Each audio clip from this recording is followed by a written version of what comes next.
Oi, eu sou a Michelle, sejam muito bem-vindos aqui no canal e hoje nós vamos conversar sobre Mansfield Park, da Jane Austen, que é um livro que eu acho que merece aqui uma resenha todinha dele. Então as nossas resenhas aqui, você já deve saber, não tem spoiler, pode ficar sossegado, tá? Eu só quero despertar a sua vontade de ler esse livro aqui porque ele merece ser lido. Já tô adiantando que é uma leitura maravilhosa. E eu vou contar por que aqui, que é uma leitura maravilhosa, e falar um pouco sobre a minha experiência, na verdade, de releitura, porque eu reli esse livro agora para membros aqui do canal, que é onde a gente faz as nossas leituras coletivas. Eu tenho o membros, aí os membros votam, escolhem as nossas próximas leituras. Escolheram começar o ano lendo Jane Austen, que eu adorei, né? E aí eu reli Mansfield Park. Inclusive, vou aproveitar para te convidar para participar do Membros aqui do canal, para fazer as leituras coletivas junto com a gente. A gente busca sempre unir a diversão da leitura com o aprofundamento, retirar coisas lá das profundezas, das entrelinhas do que a gente lê, coisas que podem transformar a nossa vida, coisas que podem nos ensinar, reflexões, enfim. Vem fazer as nossas leituras coletivas junto com a gente. A de Mansfield Park, né, acabou, mas agora a gente está lendo Ensaio sobre a Cegueira, livraço que tá mexendo com as minhas emoções e com as emoções do pessoal que tá lendo lá junto.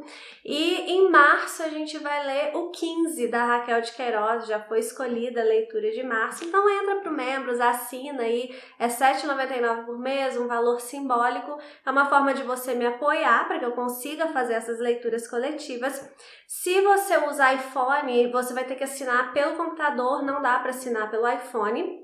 Tá? Então você vai lá no computador, entra no meu canal, clica lá em Seja Membro, assina, depois você pode assistir as lives por qualquer lugar. Aí pode assistir pelo celular, por onde você quiser, tá? Só para assinar, que não tá dando para assinar pelo iPhone. E também o iPhone cobra uma taxa a mais, então nem compensa você assinar pelo iPhone. Mas assina aqui para fazer essas leituras junto com a gente. Aí, além das lives, que são exclusivas para os membros, vocês têm emojis exclusivos, vocês têm um cronograma de leitura também exclusivo que eu entrego para os membros para te ajudar na organização, para que você consiga cumprir suas metas. Nossas metas aqui de leitura são bem suaves para se encaixar na rotina de qualquer leitor. Não gosto de correria, não gosto de ansiedade para você ler um livro, então é tudo bem leve, tá? Garanto, qualquer um vai conseguir seguir o cronograma. E você também pode votar nas próximas leituras, igual o pessoal votou e a gente tá lendo Ensaio sobre a Cegueira, igual o pessoal votou e vamos ler em março em o 15, e o pessoal votou e lemos aqui Mansfield Park. Então entra para Membros aqui para ler junto com a gente. E falando de Mansfield Park, esse livro é um livro publicado pela Jane Austen, né, em 1814. Foi o terceiro livro publicado pela Jane Austen. Ela publicou Razão e Sensibilidade, depois publicou Orgulho e Preconceito e depois publicou aqui Mansfield Park. Quero falar um pouquinho para vocês sobre a sinopse do livro, como eu falei, sem dar spoiler, né? Só para situar vocês no que se trata esse livro aqui. A gente tem no início aqui da história, nos é apresentado 3 irmãs. Essas 3 irmãs fizeram casamentos muito diferentes. Uma delas se casou com um homem rico, um baronete.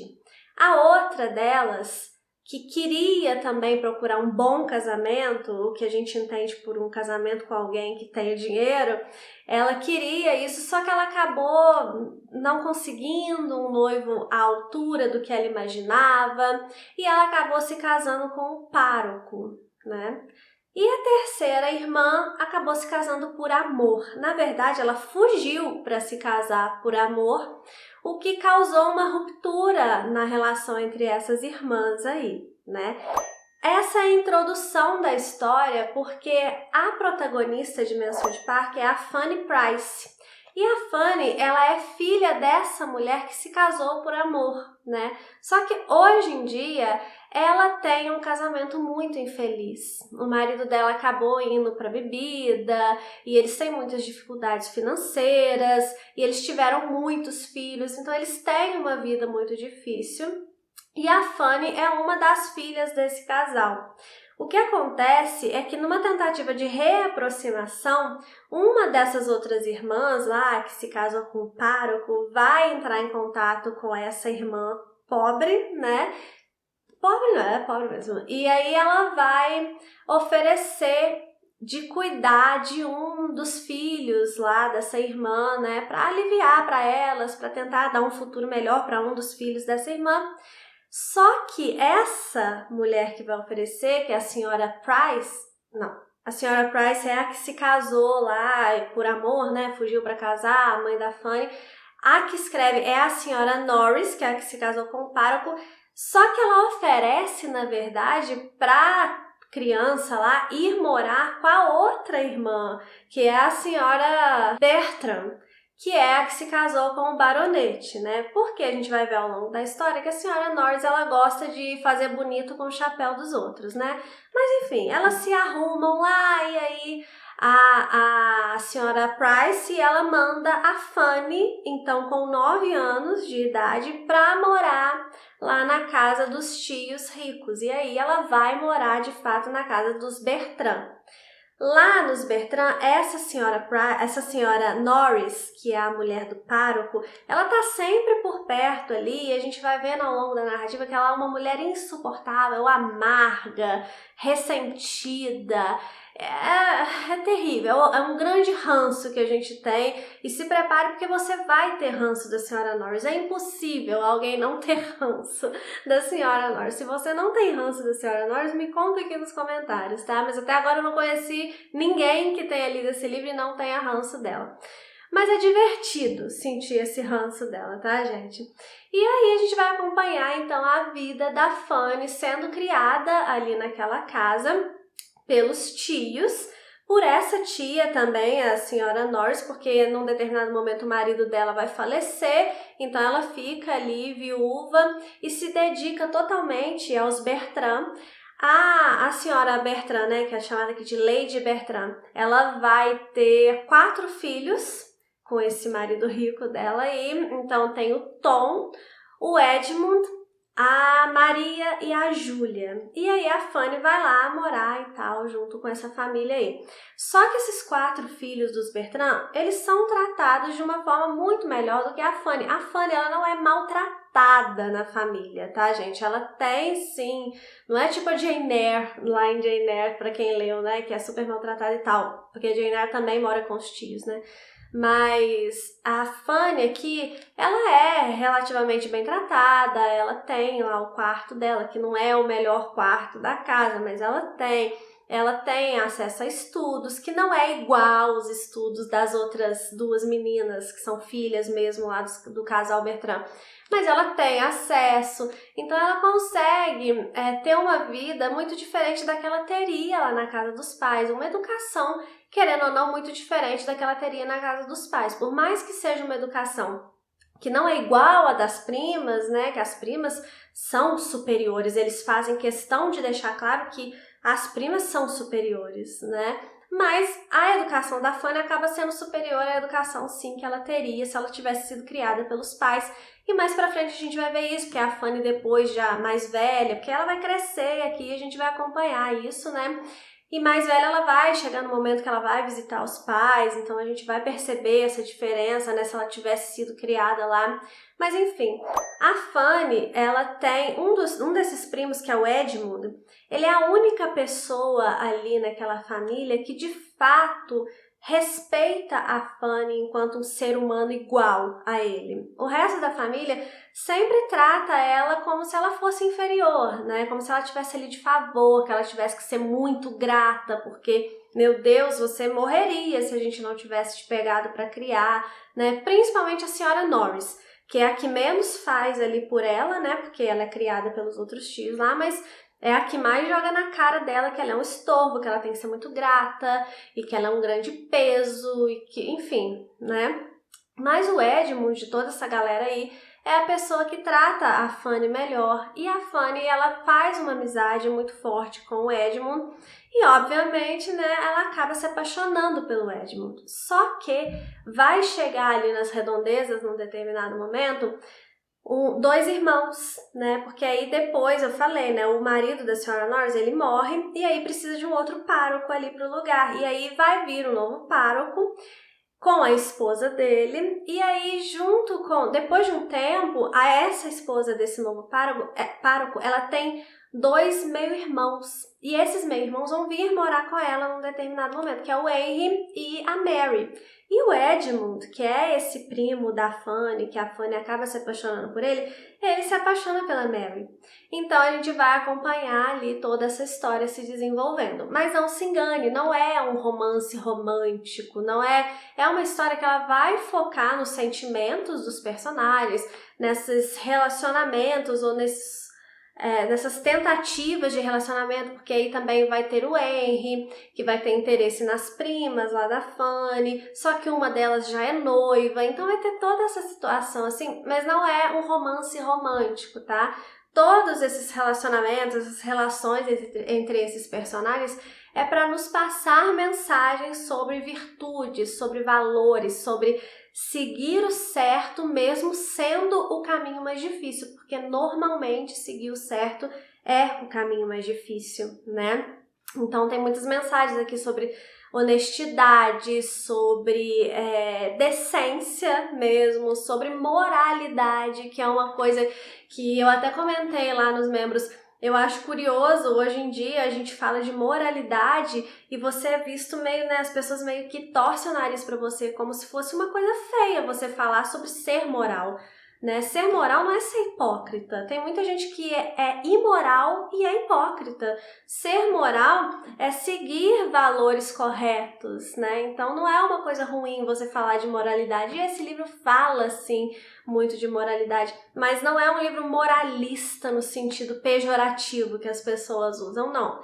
É um sentido de fato, no sentido de fato que nos passa valores. E isso a Jane Austen é perfeita para fazer. Enfim, sobre a história eu vou ficar por aí. Eu falei que Mansfield Park não é um romance romântico, né? A gente categoriza aqui como um romance de costumes.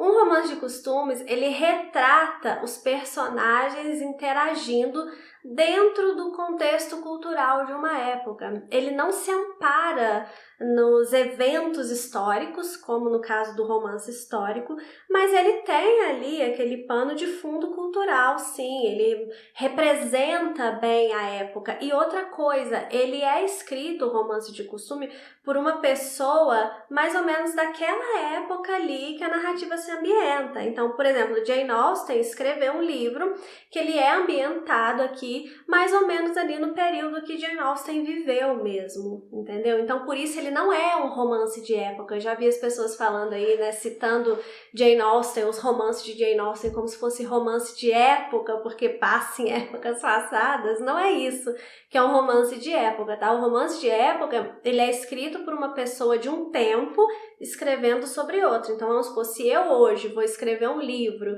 ambientado em 1815, vai ser um romance de época se tiver outras características também, tá, gente? Eu tenho um vídeo aqui que eu explico o que é romance de costume, romance de época e romance histórico. Vou deixar ele linkado aqui, porque eu não vou repetir aquele vídeo todo aqui, não. Eu só quero contextualizar vocês sobre o que se trata esse livro aqui. Então, ele é um romance de costumes.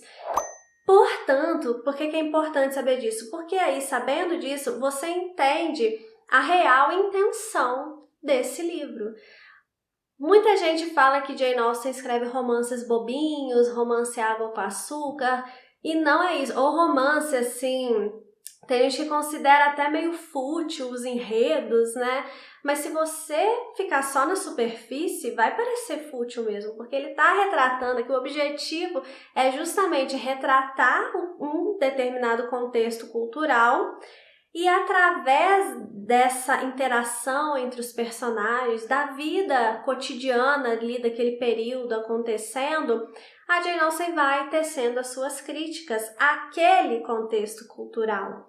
Então não é superficial, não é um romance bobinho, não é água com açúcar e não é fútil, né?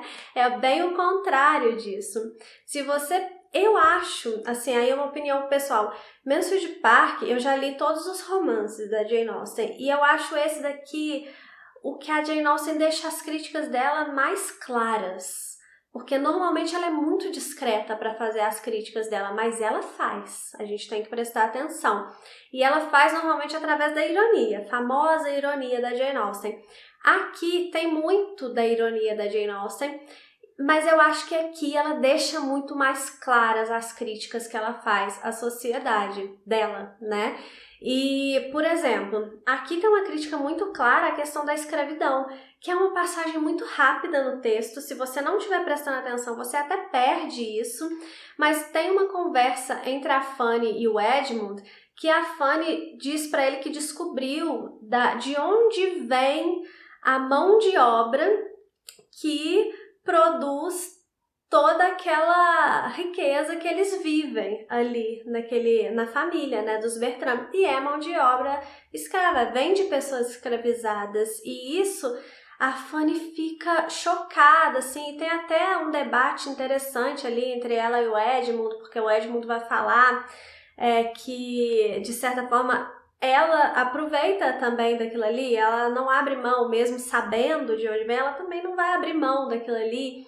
E, tipo assim, é um debate interessante, até mesmo pra gente pensar, que eu sinto como uma cutucada da Jane Austen, até mesmo parece representar um dilema da própria Jane Austen, assim, de questões do seu tempo, porque a Jane Austen, ela não era nenhuma revolucionária, gente, né? Mas isso não significa que ela não criticava coisas do seu tempo.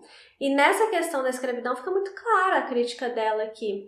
Tanto que Mansfield Park, esse nome Mansfield é o sobrenome de um cara que foi muito importante nessa questão da luta contra a escravidão. Então ela não ia colocar o nome do lugar aqui, da propriedade onde a narrativa dela se passa, de Mansfield Park, ia colocar esse diálogo sobre escravidão no livro.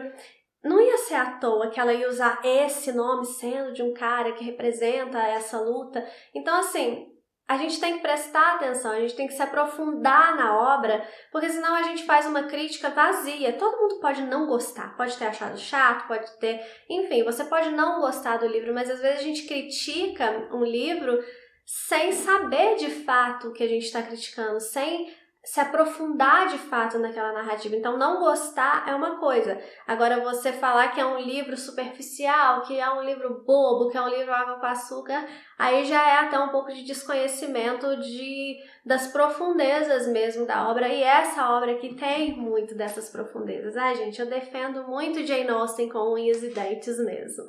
Mas, como eu falei, tem gente que não vai gostar de Mansfield Park, assim como não vai gostar de qualquer outro livro. E eu acho que as pessoas que acham que o conceito de certo e errado são conceitos muito flexíveis, talvez não gostem de Mansfield Park. Ou aquelas pessoas que são muito assim, segue o seu coração e seja feliz, talvez também não goste muito de Mansfield Park, porque o que a autora vai mostrar aqui é justamente que, às vezes, o ideal não é seguir o seu coração, porque às vezes o seu coração não te leva para o caminho certo, e aí a gente entra nesse conceito de certo e errado.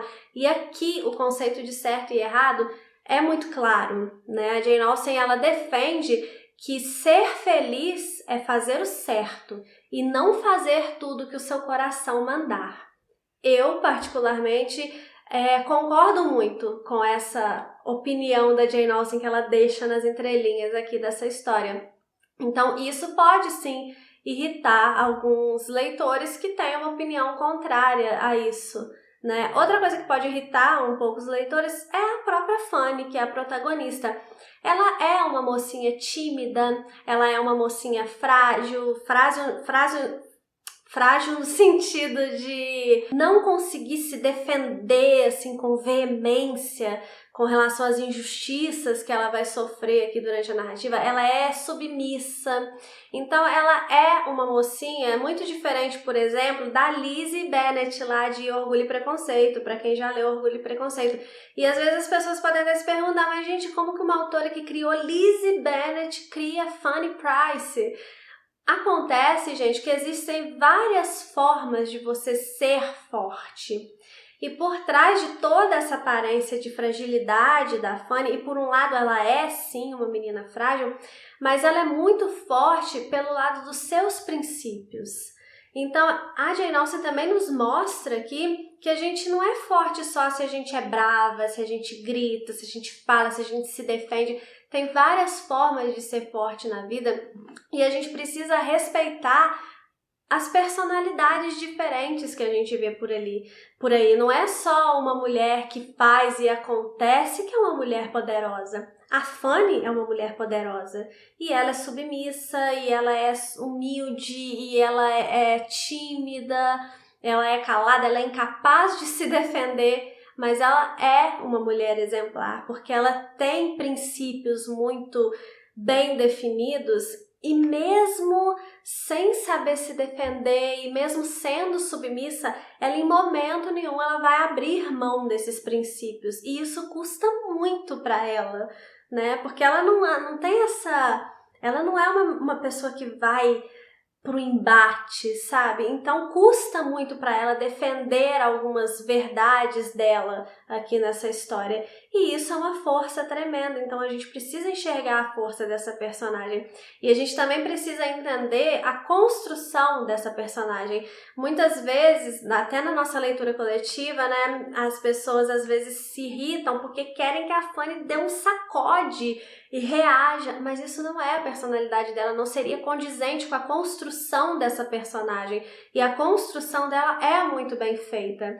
Então ela é aqui uma menina que desde que ela foi para a casa dos tios lá com 9 anos de idade, como eu falei no início, ela escuta que ela não é ninguém, que ela mora ali de favor, que ela deve uma gratidão imensa àqueles tios ali, que na verdade chamaram ela para morar ali muito mais para se sentirem bons do que de fato para fazerem o bem, sabe? Não que eles sejam todos pessoas horríveis, né? Mas assim, eles tem essa questão da vaidade muito forte ali naquela família, então mostrar que eles estão cuidando da sobrinha pobre, né, é muito bom para a vaidade deles, mas ela é criada o tempo todo falando que ela é um peso e que ela tem que ser muito grata. Ela é construída de fato com essa mentalidade de que ela tem que ser submissa, de que ela tem que ser grata, sabe? Então essa é a Fanny. Não adianta a gente querer que ela seja uma Lizzie Bennet, porque ela não é assim, não seria condizente, não seria realista, mas do jeito dela, ela defende o que para ela é o certo. E ela tem uma visão muito boa, ela tem um discernimento muito bom de certo e errado. Então a gente tem sim muito a aprender com a Fanny, mesmo ela não sendo uma mulher brabona, mas você não precisa ser brabona para você ser alguém admirável, e esse livro mostra isso aqui também. Enfim, como eu falei da Fanny aqui, e como eu tô defendendo a Fanny, eu preciso falar para vocês, como eu falei, foi uma releitura. E houve uma mudança de perspectiva da minha parte nessa releitura. Eu li esse livro há muitos anos atrás. E a primeira vez que eu li tudo isso que eu tô falando da Fanny, eu achava o contrário. Eu achava que ela tinha que reagir, eu achava que ela tinha que agir de um jeito diferente do que ela age, eu achava que ela tinha sim que ser brabona, sabe? Só que a maturidade me trouxe um entendimento dessa personagem um pouco mais profundo, né? Então eu mudei a minha perspectiva nessa minha releitura. A Fanny, ela me irritou muito mais na minha primeira leitura. Nessa releitura, eu admirei a Fanny, e hoje eu admiro a Fanny. Ela não é uma personagem perfeita, ela tem também as hipocrisias dela, como todos os outros personagens aqui nessa narrativa. A gente vê muito isso quando ela vai lá para casa dos pais, ela sente às vezes um certo nojo, não por ela ser uma pessoa ruim, mas por ela ter sido criada de uma forma muito diferente daquilo que ela vivencia ali no seio familiar, né? Então ela tem essa estranheza e ela tem sentimentos muito humanos e sentimentos ruins, porque nós sentimos coisas ruins também, nós sentimos coisas feias também, e isso é mostrado aqui na Fanny. Então ela não é perfeita, mas eu admiro a Fanny hoje de um jeito que na minha primeira leitura eu não admirei. Eu sempre falei que esse livro aqui era o meu preferido da Jane Austen, né? E hoje em dia, que eu já li todos os romances da Jane Austen e inclusive já reli alguns, por exemplo, Orgulho e Preconceito, eu continua sendo um dos preferidos, mas agora eu tenho uma certa dificuldade, porque quando eu reli Orgulho e Preconceito, eu me encantei muito também, muito mais do que da primeira vez que eu tinha lido. Então, hoje, Orgulho e Preconceito também é um romance muito importante para mim. Eu fico um pouco em dúvida hoje em dia, depois dessa releitura, entre 3 livros para ser o meu preferido da Jane Austen. Esse daqui, Mansfield Park, Orgulho e Preconceito ou Emma. Só que Emma eu ainda não reli, então eu preciso reler Emma para redefinir minha ordem de prioridade. Eu tenho até um vídeo aqui no canal que é um classificando os livros da Jane Austen, que eu coloco esse daqui como preferido, né? Mas eu acho que se eu fizer um novo classificando, talvez essa ordem mude um pouquinho, mas ele continua sendo um dos preferidos também. Só não tenho certeza se é o preferido, tá bom? E aí eu quero falar só mais uma coisinha com vocês, só que aí eu vou ter que dar spoiler, porque é sobre o final do livro. Então, se você ainda não leu Mansfield Park e não quer saber o spoiler sobre o final, então muito obrigada por ter assistido o vídeo até aqui, tá bom? Não esquece de se inscrever no canal, é muito importante a sua inscrição. E depois que você lê Mansfield Park, eu recomendo que você leia logo, que é um livro muito legal, tá? Aí você volta aqui e vê o que eu quero comentar sobre o final. Se você ainda não leu, mas não se importa com spoiler, aí fica por aí. Mas então o aviso está dado, a partir de agora, spoiler. Então, muita gente critica o final de Mansfield Park, por quê? Durante todo o livro, a Fanny vai se mostrar apaixonadinha pelo Edmund, mas o Edmund vai estar lá encantado com a Mary, e no final das contas, quando tudo dá errado, o Edmund acaba se descobrindo apaixonado pela Fanny e eles terminam o livro juntos. Só que isso tudo é no último capítulo, praticamente na última página.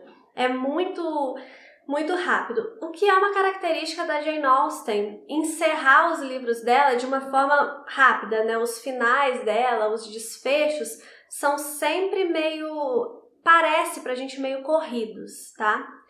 Mas esse final de Mansfield Park, por mais que ele pareça corrido, e eu gostaria, sim, que esse interesse do Edmund fosse mais construído, fosse mais desenvolvido, né? Mas eu não acho que seja um problema, um defeito de construção da narrativa, porque, mais uma vez, Jane Austen, você tem que sempre olhar as entrelinhas. E quando você vê as entrelinhas da história, a forma como ela foi construída, é muito justificável essa descoberta da paixão do Edmund. Porque às vezes você pode pensar assim, que ele se apaixonou por ela na última página, mas não é isso. Ele se descobriu apaixonado na última página e é diferente. Por quê? Vou defender Jane Austen mais uma vez aqui. Como que é feita a construção desse final, né? Ao longo de toda a narrativa, a gente vê que o Edmund, ele respeita muito a opinião da Fanny, ele admira muito a Fanny. A Fanny é a pessoa preferida dele ali no círculo dele, né? Só que chega uma moça bonita pra frente que vai encantar o Edmund. O Edmund, eu falei isso lá nos membros, ele parece ser um homem velho por causa do jeito dele, assim, mas ele é um menino, ele tem 20 anos, um negócio assim, então ele é um menino. E quando ele vê aquela moça linda, aquele mulherão na frente dele, toda desenvolta, ele se encanta, gente, ele pensa, vamos falar assim, com o coração, para não dizer, né, para não ser grosseira aqui nessa resenha. Então, ele fica encantado com ela. E quem nunca teve uma paixonite assim e ficou burro e ficou cego por causa de uma paixonite? E ele fica burro e ele fica cego por causa dessa paixonite. E a gente vai acompanhar justamente o período da vida que a Mary tá ali e o Edmund tá apaixonadinho por ela e que ele vai ficar cego e que ele não vai ver as coisas que ela faz de errado. É justamente esse recorte da vida dos personagens que a gente vai acompanhar, né? Só que teve toda uma vida antes ali do lado da Fanny, que ele já admirava, que ele amava a Fanny, só que de uma forma mais fraternal. E a Fanny também amava o Edmund de uma forma mais fraternal. Só que a Fanny, ela tá com o coração dela livre. Então, de acordo com o que ela foi crescendo, ela conseguiu perceber que esse amor fraternal tinha se transformado num outro tipo de amor. O Edmund não percebeu a transformação desse amor porque ele estava apaixonado pela Mary. Então ele estava totalmente com os olhos voltados para Mary. Quando a Mary sai de cena, né, quando tudo dá errado lá e eles não vão ficar juntos mesmo, aí sim ele volta a ter um tempo para ter mais contato com a Fanny e para perceber que aquele amor que ele sente pela Fanny não é mais um amor fraternal, né? Só que a gente não vê isso acontecendo, então parece abrupto, porque a autora só narra que ele descobriu, né, esse amor pela Fanny e tal. Então fica parecendo que foi abrupto, mas não. É porque a Fanny, depois que dá errado com a Mary, depois que a Maria volta e vai morar com a Norris e que tudo aquilo acontece no final da história, tem ainda um espaço de tempo até a Fanny e o Edmund ficarem de fato juntos. Só que esse espaço de tempo não é mostrado na narrativa, é só citado assim, bem en passant mesmo. E aí fica parecendo que é abrupto, mas não é, na minha opinião. Existe sim uma construção aqui, só que uma construção mais discreta, né? E eu não acho que o Edmund, ele se apaixonou pela Fanny no final. Ele se descobriu apaixonado, ele percebeu algo que a Fanny já tinha percebido, que um foi feito pro outro ali. E aí é lógico, você pode gostar ou não gostar, né? Eu particularmente não gosto muito do Edmund, eu acho que o Edmund, ele é muito hipócrita. Esse lance da Mary, eu acho sim que ele tava bobo, apaixonado, então isso daí pra mim é o mínimo. Assim, eu não tenho nenhum problema com relação a essa paixão do Edmund, porque é aquilo que eu falei, que atira a primeira pedra quem nunca se apaixonou por alguém que não deveria, né? Mas o que eu critico nele são as hipocrisias, pequenas hipocrisias que ele vai mostrando ao longo do caminho. E aí eu não acho que seja o melhor mocinho da Jane Austen, né? Acho que ela construiu mocinhos muito melhores nos outros livros dela. Mas a Fanny gostava dele, gente. Então ela tá feliz no final das contas. Os dois realmente combinam muito bem, eles têm pensamentos muito parecidos. Então, por mais que eu não goste muito do Edmund, e eu acho que a Fanny merecia, sim, coisa melhor, mas a Fanny tá super satisfeita e eles se dão bem. E eu tenho certeza que eles vão ter uma vida ótima juntos, porque eles de fato combinam muito bem. E é isso, gente. A gente pode não gostar, né, da escolha final da Fanny, mas é a escolha da Fanny e ela tá feliz com isso. E eu não acho que teve um problema de construção aqui no final da narrativa. Enfim, me conta aí se você já leu esse livro, o que você achou sobre ele, o que você achou sobre esse final aí também. Espero que vocês tenham gostado aqui da resenha. Um beijo e até o próximo vídeo.